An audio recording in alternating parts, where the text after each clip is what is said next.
Hello friends, welcome back to Minty Lemon. எல்லோரும் எப்படி இருக்கீங்க? ரொம்பவே சூப்பராக இருப்பீங்கன்னு நினைக்கிறேன். இன்றைக்கி நம்ம என்ன செய்ய போகிறோம்னா பன்னீர் மஞ்சூரியன் செய்ய போகிறோம். ஸோ பன்னீர் மஞ்சூரியனுக்கு ஃபஸ்ட்டு பன்னீரெல்லாம் நல்லா க்யூபாக அப்படி கட் பண்ணி வச்சுக்கோங்க.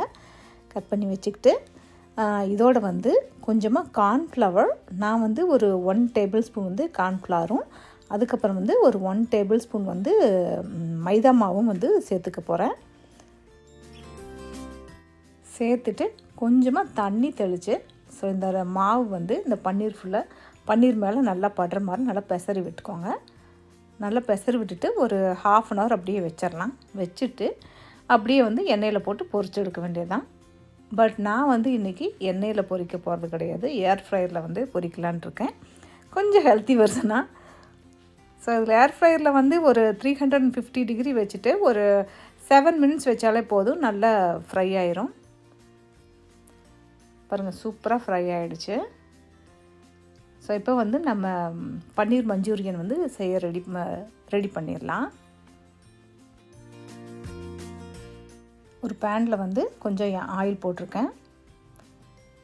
எந்த எண்ணெய் வேணால் நீங்கள் யூஸ் பண்ணிக்கலாம். நான் நல்லெண்ணெய் யூஸ் பண்ணிக்கிறேன். ஸோ லைட்டாக அந்த வெங்காயம் வதங்கினதுக்கப்புறமா கொஞ்சமாக பச்சை மிளகாய், ஒரு 3 பச்சை மிளகாய் போதும். பச்சை மிளகாய் லைட்டாக வதங்கினதுக்கப்புறமா ஜிஞ்சர் கார்லிக் எய்தர் நீங்கள் ஜிஞ்சர் கார்லிக் பேஸ்ட்டு போட்டுக்கலாம், இல்லைனா கட் பண்ணியும் சேர்த்துக்கலாம். நான் இன்றைக்கி நல்ல குட்டி குட்டி பீஸாக கட் பண்ணி வச்சுக்கிறேன். 1 table spoon garlic, 1 table spoon ginger, 2 cut பண்ணி வச்சுக்கிறத இதோட சேர்த்துக்கலாம். சேர்த்துட்டு நல்லா கொஞ்சம் வதக்கி விடுங்க.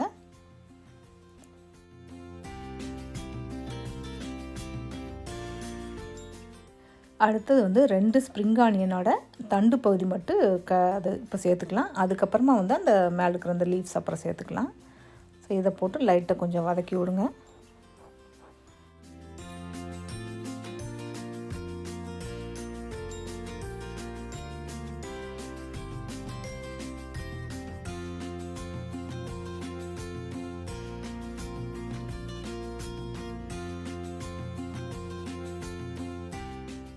இப்போ 1 டீஸ்பூன் மிளகாய்த்தூள் அது சேர்த்துக்கிறேன்.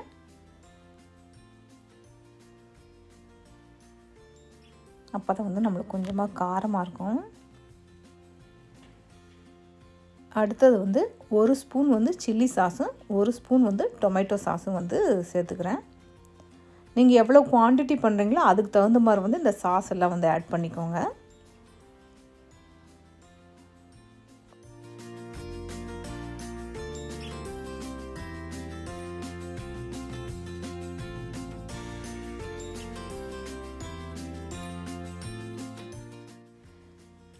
அடுத்தது கொஞ்சமாக லைட் சோய் சாஸ் ஆட் பண்ணிக்கிறேன்.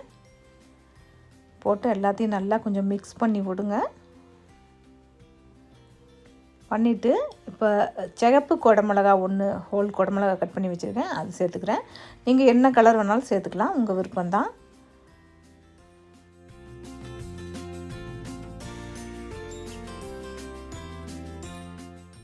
இப்போ எல்லாத்தையும் அப்படியே எல்லாம் ஒன்றா மிக்ஸ் பண்ணி விடுங்க. மிக்ஸ் பண்ணிவிட்டு இதோடவே நம்ம பன்னீரையும் சேர்த்துக்கலாம். குடமிளகா நம்ம ஃபுல்லாக குக் பண்ணுங்கிற அவசியம் கிடையாது. பன்னீரையும் சேர்த்துக்கலாம்.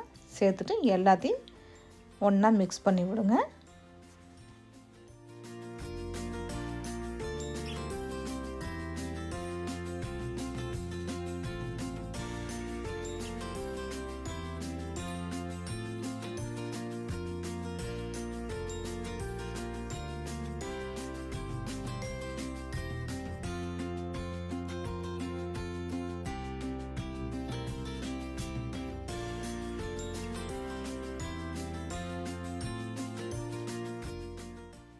இப்போ கொஞ்சமாக கார்ன்ஃப்ளவர் மாவு கரைச்சி வச்சுருக்கிறேன். ஒரு 1/2 டீஸ்பூன்லேருந்து 1 டீஸ்பூன் வரைக்கும் சேர்த்துக்கோங்க. சேர்த்து விட்டுட்டு அப்படியே நல்லா மிக்ஸ் பண்ணி விடுங்க. இது ஒரு மாதிரி கொஞ்சம் திக்னிங் கொடுக்கும் உங்களுக்கு. இப்போ உங்களுக்கு சால்ட் எதுவும் தேவைப்பட்டால் சேர்த்துக்கோங்க. எனக்கு அந்த சோயா சாஸில் இருக்கிற சால்ட்டே போதுமானது, நான் சேர்த்துக்கல. ஃபைனலாக வந்து நம்ம ஸ்ப்ரிங் ஆனியன் கொஞ்சம் கட் பண்ணி வச்சுக்கிறேன், அதையும் வந்து இதோட சேர்த்துக்கிறேன். அவ்வளோதான், நம்மளுடைய பன்னீர் மஞ்சூரியன் வந்து சூப்பராக ரெடி ஆகிடுச்சு. இனி வந்து பிளேட்டிங் பண்ணிடலாம்.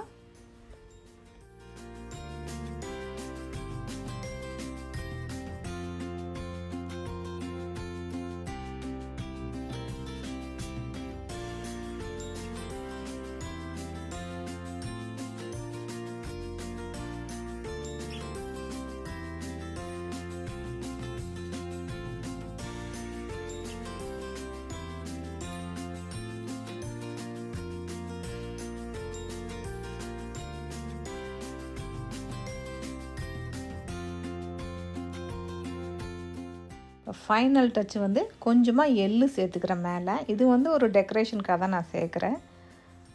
ஆப்ஷனல் வேணும்னா சேர்த்துக்கலாம், இல்லைன்னா வேண்டாம்.